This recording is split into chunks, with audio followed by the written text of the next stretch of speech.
সাথে ধাক্কা খেয়ে ট্রেনটা উল্টে গিয়েছে।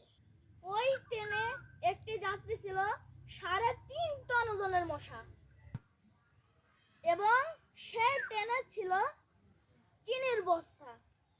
সেই বস্তার মধ্যে 270টি দানা ছিল। আরো ছিল বিভিন্ন প্রজাতির মাছ, যেমন royal Bengal tiger, African anaconda, আরো ছিল কিংঘিয়ম বিড়াল।